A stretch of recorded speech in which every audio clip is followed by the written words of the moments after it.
साहेब, पूरग्रस्त भागाची आपण पाहणी केली, आता रावणगावात आलात, काय परिस्थिती? मी पूरग्रस्त गावाच्या पाणीसाठी आणि या भागातल्या लोकांना दिलासा देण्यासाठी एक प्रयत्न म्हणून मी या ठिकाणी आलेला आहे। येताना मी मुक्रमाबादला गेलो होतो। मुक्रमाबादलाही त्या ठिकाणी नदीच्या काठी अतिशय मोठं जनावरांचं नुकसान झालेलं आहे। त्याच्यामध्ये बालाजीराव कंकरे असतील, दुसरे कंकरे असतील की अन्य लोकांचे असतील, जवळपास 100-125 जनावर तिथनं वाहून गेलेले आहेत। रावणगावमध्ये आलो, इथे तर अतिशय वाईट परिस्थिती आहे की याही ठिकाणी जवळपास 200च्या वर जनावरं वाहून गेल्याची मला माहिती या ठिकाणी इथल्या आमच्या गावकऱ्यांनी दिलेली आहे। पावसामध्ये राजू पाटील रावणगावकरांच्या घराचा आसरा काही लोकांना मिळाला आणि बाकी जी गोरगरीब माणसं आहेत ती बाहेर होती उघड्यावर।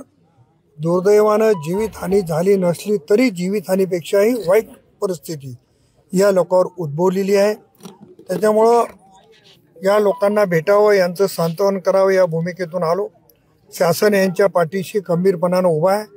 निश्चितपणानं शासन योग्य ते पावलं उचलतील। मी देखील माननीय मुख्यमंत्री महोदय, माननीय उपमुख्यमंत्री महोदय यांना भेटून विनंती करणार आहे।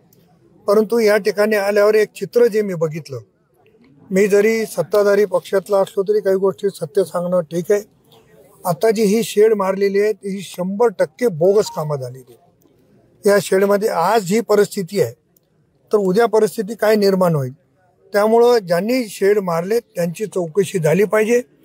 त्यांच्याकडून नुसतं त्यांची बिलं थांबून चालणार नाही तर त्यांच्याकडून दंड वसूल केला पाहिजे, अशा पद्धतीची विनंती मी संबंधिताकडे करणार आहे। साहेब, हसनाळमध्ये 5 जणांचा मृत्यू झाला, तिथं सुद्धा असंच तांडव झालं। ही घटना अतिशय वाईट आहे।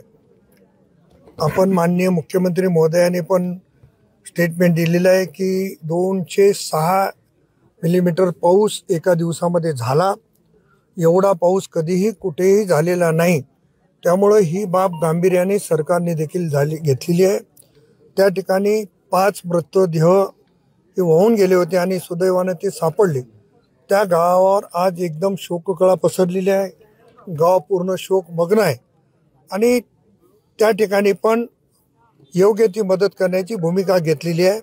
मी माननीय जिल्हाधिकारी, प्रशासनाचे आणि या भागातले आमचे नेते गोजेगावकरांचे मनापासून मी आभार किंवा त्यांना धन्यवाद देणार आहे। अशा परिस्थितीमध्ये त्यांनी लक्ष ठेवून जवळपास 350च्या जवळ लोक अडकलेली होती। जिल्हाधिकाऱ्यांनी त्याच्यावर तत्काळ कारवाई केली आणि लोकांना सुरक्षित स्थळी हलवण्याचं काम केलेलं आहे।